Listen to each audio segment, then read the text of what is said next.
Hello everyone, my name is Clifford Chukwemeka Iruanya. I come from Aro Ndionyemobi, and Aro Ndionyemobi is a community in the Olu province of the old eastern region of the failed Lugadian experiment and the British created criminal enterprise, otherwise called Nigeria. And I'm reaching you from Houston, Texas, United States of America, on this 27th day of May 2022. This presentation is my response to the utterances of General Abdulsalami Abubakar during an interview he had with the Guardian newspaper, as was published on May 25, 2022, and the interview was conducted by Muyiwa Adeyemi and Bala Yahaya. So I am here to respond to 7 key utterances he made. And I'm going to end it up also with revealing a secret why General Abdulsalami Abubakar made those responses and those utterances rather, and also why many northern elements, when I talk about north, I mean people from this region. If you can zoom in here, you can see the Sharia belt. This is the alliance territory. This is the Sharia belt. People from this region, this Sharia belt, they are all coming out to the media now, granting interviews, talking about how we must not tamper with the constitution, so-called, of Nigeria.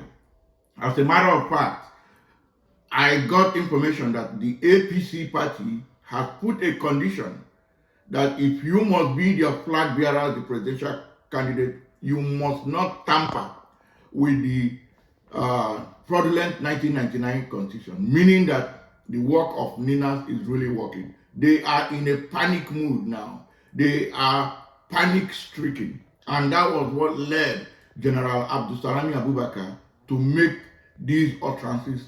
And I'm going to respond to 7 of them. 7 utterances of General Abdulsalami Abubakar that I'm going to respond this hour. The first one, he said, and I quote, General Abdulsalami Abubakar, who supervised a successful transition that handed over the reign of power to a democratically elected government on May 29, 1999, also declared that there is nothing wrong with the 1999 constitution his administration bequeathed to the country. And here is my response to his first utterance here, utterance number 1, which is that there is everything wrong with the fraudulent 1999 constitution. I repeat, there is everything wrong with the fraudulent 1999 constitution. First of all, it is an appendage of Decree 24.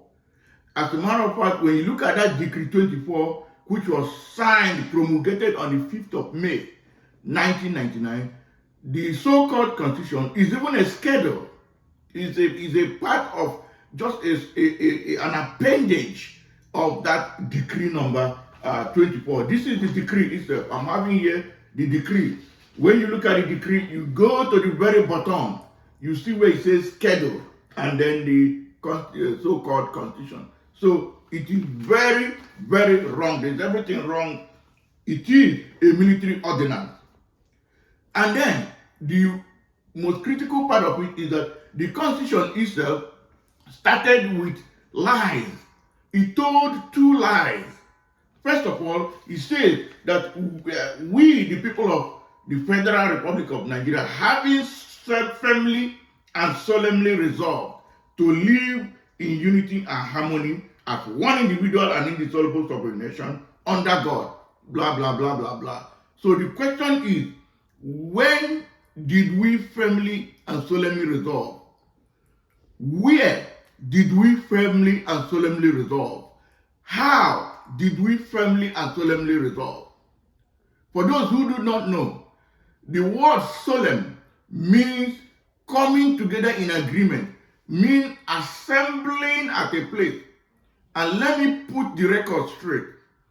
From the time Nigeria was formed in 1914, all the way to 2015, there has never been any solemn assembly conducted anywhere by anybody in the entire Nigeria.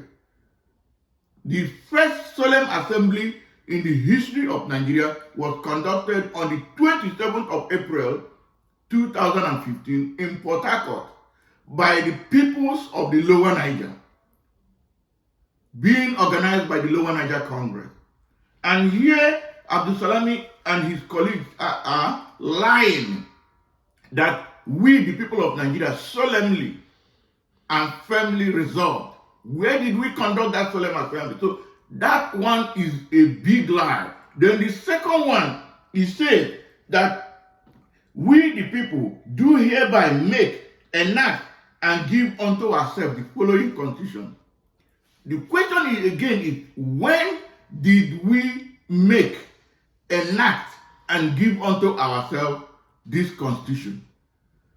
And where did we make, enact, and give unto ourselves this constitution? And how did we make, enact, and give unto ourselves this constitution? So you can see that first of all, the constitution, the so-called constitution, is a military ordinance, is promulgated by a decree, and it lied in its preamble. So that very first utterance, which says, saying that there is nothing wrong, that is a lie. There is everything wrong in the fraudulent 1999 constitution. Let me go to the second utterance. The second utterance, it says, the former head of state, I'm reading now, the former head of state said he was surprised that after 23 years that the constitution has been operational, that after 23 years that the constitution has been operational, some Nigerians rose up against it and described it as the root cause of all problems facing the country. This again shows that Abdulsalami Abubakar is a liar. He is not telling the truth. Why? Because Abdulsalami Abubakar was aware of a body called PRONACO.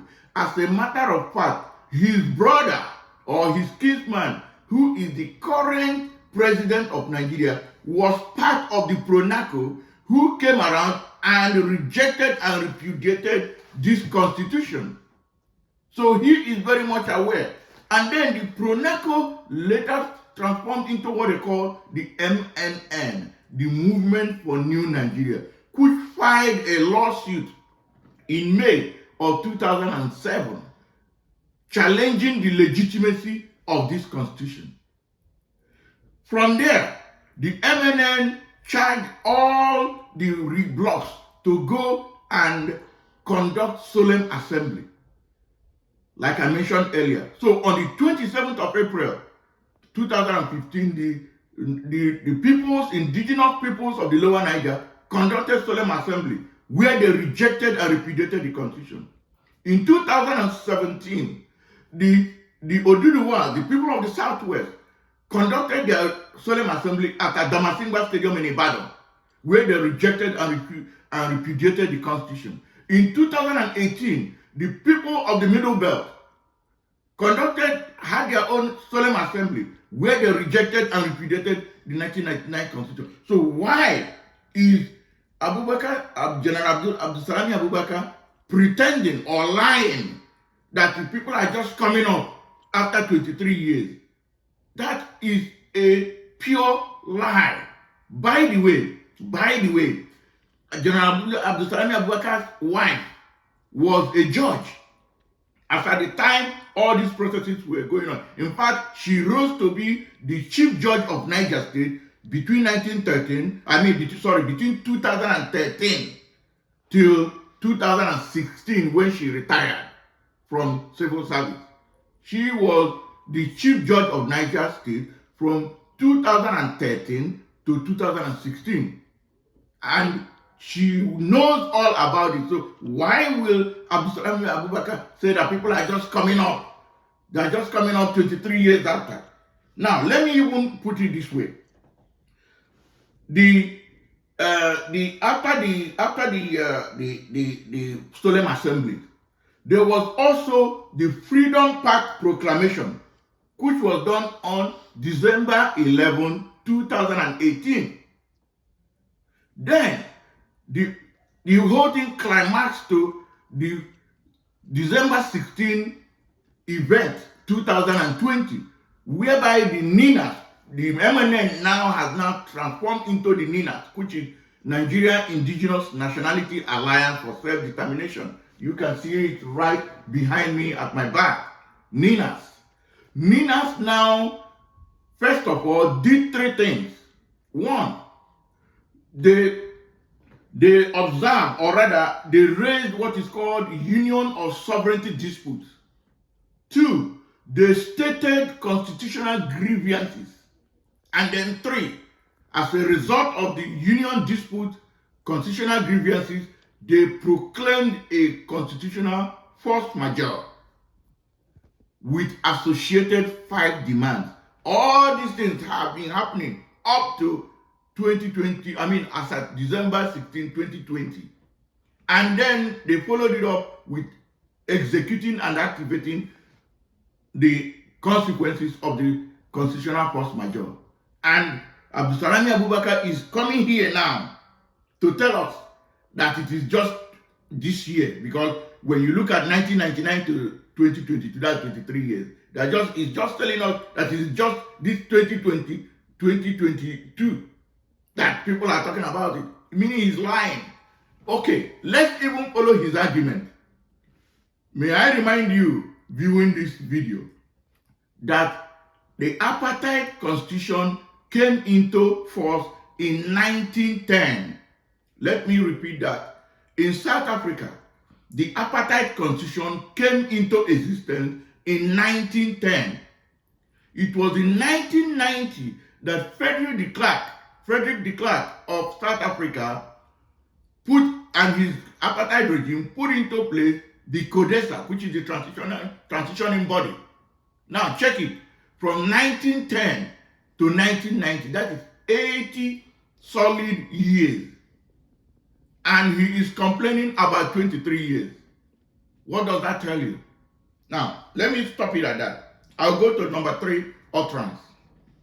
And that number 3 utterance is divided into 2, the A part and the B part. Let me take the A part, and I'm reading directly. It says, and for those who have been clamoring for an interim government till the country has a new constitution, General Abubakar said, while he was not begrudging their personal opinion, he said their demand could not be found in the Constitution of Nigeria, which makes it unconstitutional, and urged them to join hands with the National Assembly in its ongoing efforts of amending the Constitution.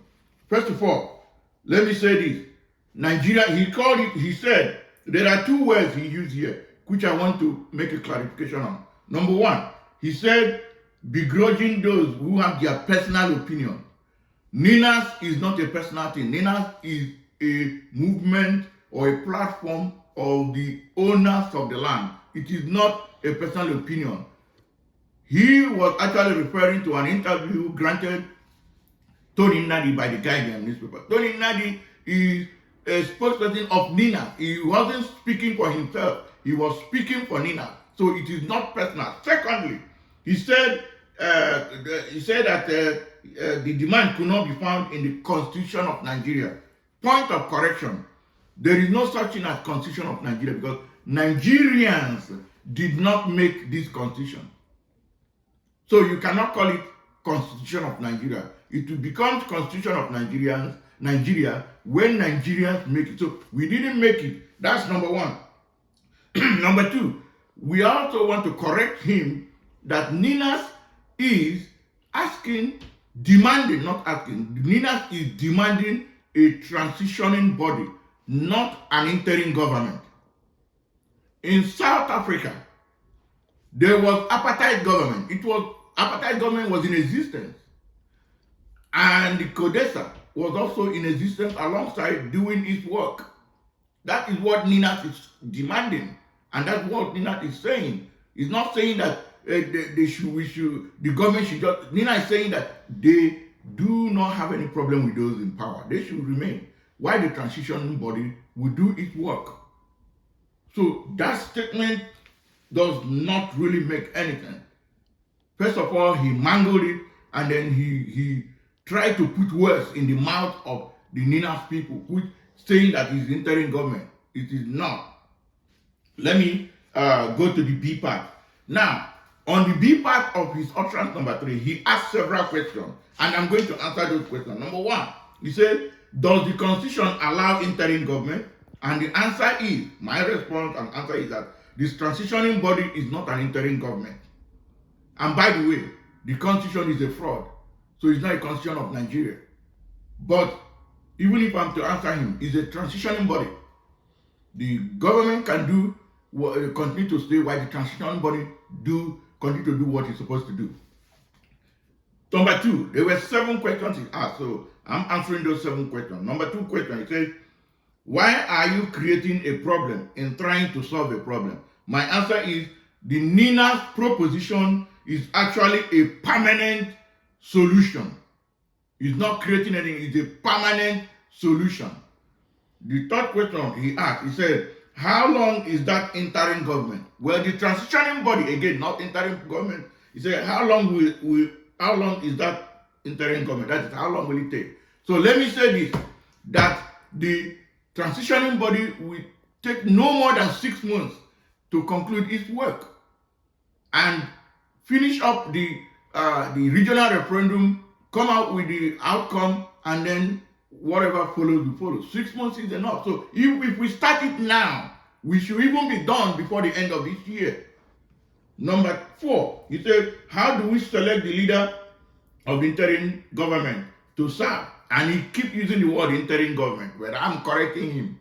Transitioning body. The transitioning body, the representation will be selected from among the indigenous peoples. Among the indigenous people, who will now select it among themselves. We did it in 1957. Those who went and represented us at Lancaster House. How did we do it? Then there was no such government, but we still have people who represented us. And we can do it. It's still the same us. We can do it. All we need to do is organize ourselves according to our ethnic nationalities in our ancestral land. Number 5, he said, is he going to be a military coup? No. I know he's a military man. All he knows is about coup. It's not a military coup, but a simple transitioning body with constituent powers. That means powers above the constitution. That is why they should go ahead and conduct or midwife the conducting of a regional referendum, which is not even in the fraudulent 1999 constitution, except for what we have in section 8, which is just for creation of states. The number 6, he said, how do you start getting the leader of the transition? We will get it by requesting indigenous people to select from among themselves those who will represent them. And that will be selected from the ethnic nationality in their ancestral land. Let me give an example.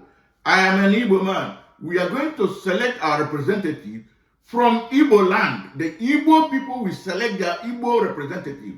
The Ijaw people will select their Ijaw representative. The Anang people will select their Anang representative. Those from Beron will select their own. That is how it's going to be done, General Abdulsalami Abubakar, in case you don't know. Then the last one, he said, well, a lot of things will go wrong because you will not have a constitutional leader. That is a lie. The apartheid constitution was still in place. Pedro de Klerk was still constitutionally the leader of South Africa, but the transitioning body was still there, the CODESA, doing their job. So there's nothing will go wrong because those selected by their own people will represent their own people. Their people will select them and they will represent them and be their leader. That is the end of the utterance number 3. Now let me go to utterance number 4. Utterance number 4 has 4 parts, and I'm going to take them one after the other. The first one is, he says, and I'm quoting directly now. He said those who condemned the 1999 constitution, saying it was foisted on the people without Nigerians' input might have forgotten that his administration set up Constitution Debate Coordinating Committee, CDCC, headed by Supreme Court Justice Nikki Toby and Dr. Suleiman Komo as deputy chairman. Well, General Abdulsalami Abubakar, let me inform you and enlighten you that when you want to, or when a country is set to have a new constitution, they don't set up a debate coordinating committee. They set up what is called a constitution drafting committee. Constitution drafting committee, not debating. We are not going there to debate. We're going there to draft a constitution and discuss it. So you started on the wrong note and you selected a debating, constitution debating instead of a constitution drafting committee. And they are supposed to go around and visit all the ethnic nationalities, do town hall meeting, and do everything that is required. So that shows that you didn't know what you were doing. You started on a wrong footing. The second part, he said, he disclosed no military formation was visited during the assignment and wondered why people described the constitution as a document that emanated from the military. Where did it emanate from? You got Nikki Toby, they went to hotels, enjoyed themselves, and came out and transformed the 1979 constitution into 1999 constitution, and then you put it in a decree. This is the decree that produced the 1999 constitution, so-called. It's a decree.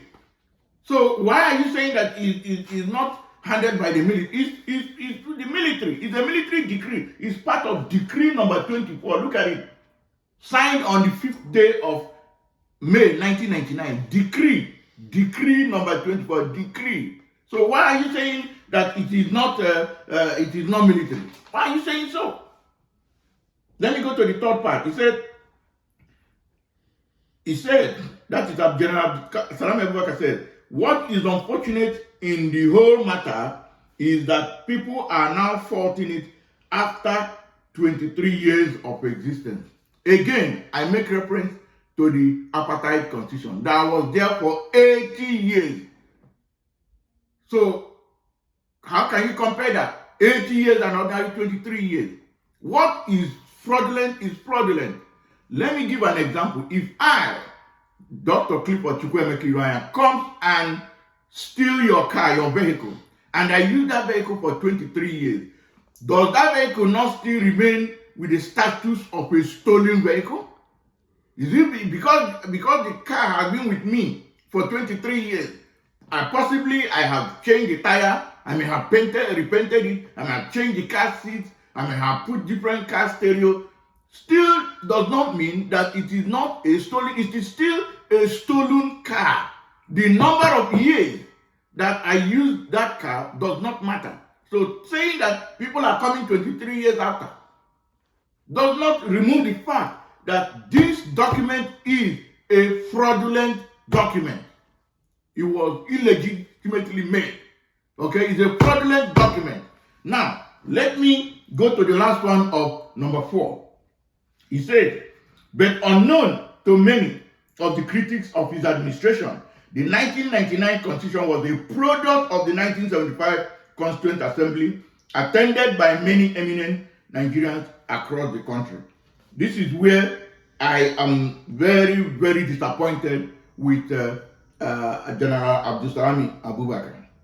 First of all, the 1979, so-called 1979 Constitution was written by Professor Ben Wabweze and Chief Rotimi Williams. That's one. Then 2, you made reference to 1975 Constituent Assembly. That is a big lie, because the Constituent Assembly was inaugurated on August 31, 1977 by Obasanjo. It wasn't 1975. So you need to get your history correct.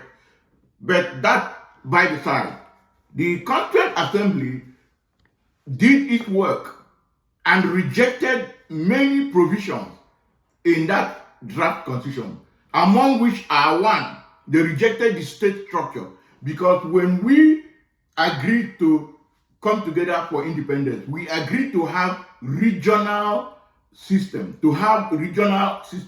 That means we have regions, and those regions to be autonomous. That's one. Two, we agreed to have the prime ministerial system so that you don't concentrate power in the hands of one man. We never agreed on presidential system. So the Constituent Assembly rejected those two very provisions, among others. But what happened? September 21, 1978, Obasanjo came to the national television and introduced 17 amendments to the finished work of this same Constituent Assembly you are referring to, cancelling all the things that the Constituent Assembly rejected. Obasanjo reinstated them through that September 21, 1978 broadcast. He didn't just stop there. Obasanjo went ahead and promulgated that draft constitution into existence as a constitution of Nigeria 1979. And you begin to ask, where in the world is a constitution activated by military decree? It has never happened except in Nigeria. Do you know that Ghana, Rawlings, was a military president in Ghana? They drafted the constitution. In 1992, after doing everything, they subjected that constitution to a referendum, to a vote. The citizens voted. And that is what Abdulsalami Abubakar is referring to, 1979. So the 1979 constitution is flawed in all its ramifications. So this question, this utterance here doesn't hold water. So you need to understand that. Now, the fifth one, let me go, the fifth utterance.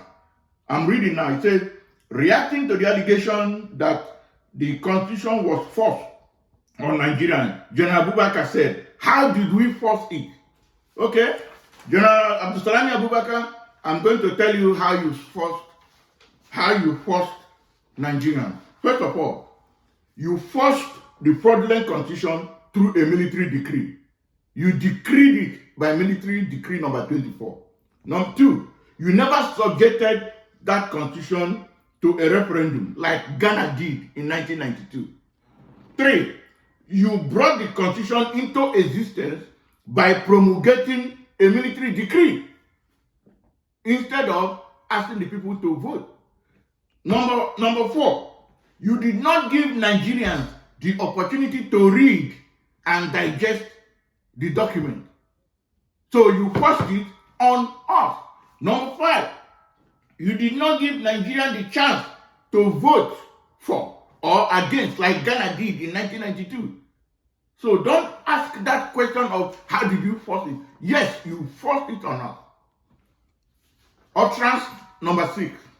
I'm getting close to ending this video. Utterance number 6. He said, fielding question on why his administration did not organize a Constituent Assembly to produce a new constitution with input from nationalities. Did you hear that? With input, that's what they were asking him. And then he said, this is what General Abdulsalami said. He said, when you organize Constituent Assembly, is it not Nigerians that you will invite to be there? Is it every Nigerian that you will talk to? Are they different from the people Justice Nikitobi committee spoke to? Was there a military man in that committee who produced that constitution? How are you sure that every nationality is going to be represented? Look at the questions he's asking, and these are my response. 1, so you don't want Nigerians to decide on how they want to relate and be governed? 2, Abdulsalami Abubakar, why will you not talk to every Nigerian on matters relating to their governance and internal relationship? 3, Abdulsalami Abubakar, who did Justice Nikitobi speak to? And why did you not organize a town hall to ask everybody in the nook and cranny of the country about this very task that they were given? Number 4, why did they rush to produce a constitution in less than 40 days? In fact, it was less than It was less than 40 days. They started in November 11 and they finished up before December 30th of 1998. Why the rush? Number 5. Number 5. The 1999 Constitution has been rejected because the nationalities did not make input. That is what happened. Let me go to the last one before I give the secret why he made all those utterances. Number 7, he said, we are fixated on regional politics, in thinking for our village, in thinking of our state, in thinking for our region. You meet people, instead of thinking about Nigeria, we are thinking about our village, state, region before you talk about Nigeria. Yes, this is because when we entered into independence, on the basis that we are going to be regions that are autonomous. So if you want us to think about Nigeria globally, then we have to go and renegotiate. We have to renegotiate so that we can now say, okay, let's think about Nigeria. Otherwise, we will continue to look at ourselves on regional autonomy. So you don't just force that on us. Those who went to the Lancaster House between 1957 and 1959, they went there as representatives of the region. And that's why you have Chief Obafemi Awolowo developing the Western region, Michael Opara and Zeke and others developing the Eastern region, Ahmadu Bello, Abubakar Tafawa Balewa developing the Northern region. And we saw better progress than this fractured 36 states, which we never agreed to do. So all these things that Abdulsalami Abubakar said is just nonsense. Because why? He is panic-stricken. Now, let me give you the 3 reasons, the secret. There are 3 of them. Why Abdulsalami Abubakar made these utterances and why Northerners, those from this region, why they are now running all over the media houses in Nigeria, granting interviews, talking about the constitution, the need to keep it intact. There are 3 reasons. First reason is that Abdulsalami Abubakar is afraid to be stripped of judicial immunity.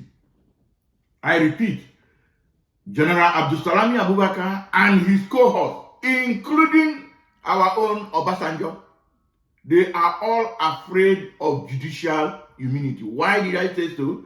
If you go to this useless document called the 1999 Constitution, if you go to section 6, subsection 6D, D as in David, section 6, subsection 6D, it gives immunity, judicial immunity, for anyone who has been involved in government and in the military from January 15, 1966 up to May 29, 1999. So all of them that did all the havoc. By the way, General Abdulsalami Abubakar was born on the 13th of June. By the way, same birthday with my wife, 13th of June, 1942. He was 21 years old when he entered the military. He was first admitted into the Air Force in 1963. After 3 years, he was redeployed to the Army in 1966. And in October, I think October 3rd or 10th, he was commissioned as second lieutenant in the Nigerian Army. So you can see that from 1966, he's been involved all the way to May 29. And the Constitution, this Constitution says that anyone in that group, there's no court in Nigeria that will try that person. That person is immune from any court trial. So that is what he is afraid of, because he knows that if this document, this Constitution goes down, that immunity goes. Same thing with all of them. Then number 2, this Constitution will eliminate, bringing down this Constitution will eliminate northern dominance. The domination of everything in Nigeria by the northern part of the country is only made possible by this Constitution. And where is that? Is in section 3.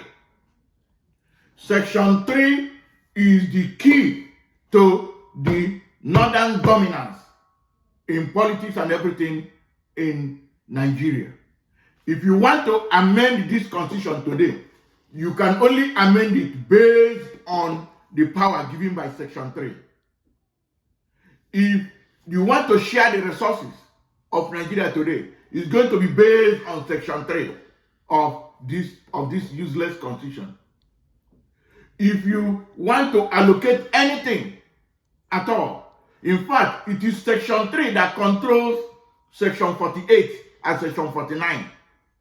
Let me repeat that. Section 48 and Section 49 of the Constitution is dependent on Section 3. And the climax of it all is that Section 134, subsection 2, is dependent on Section 3. And it is that Section 3 that is going to determine who wins the presidential candidate of the two major parties. And ultimately, it is Section 3.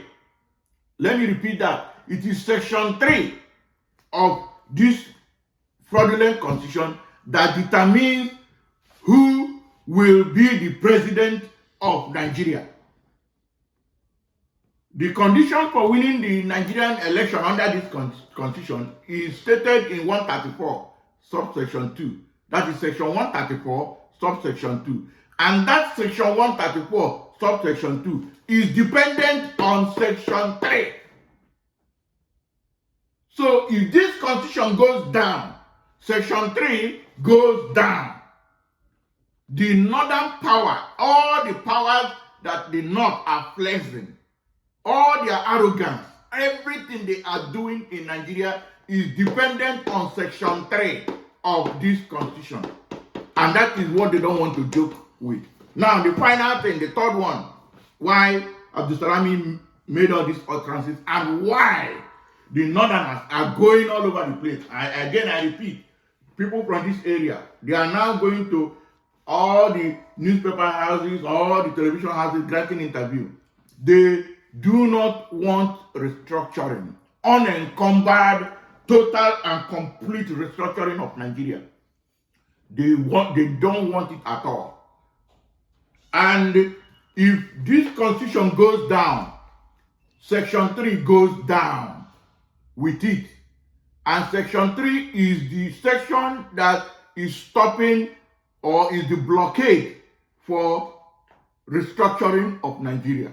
And let me tell you, those of you who are clamoring for restructuring, you can never get restructuring as long as Section 3 or as long as this constitution is in existence. In fact, let me use the word this constitution because it is in this constitution that you have Section 3.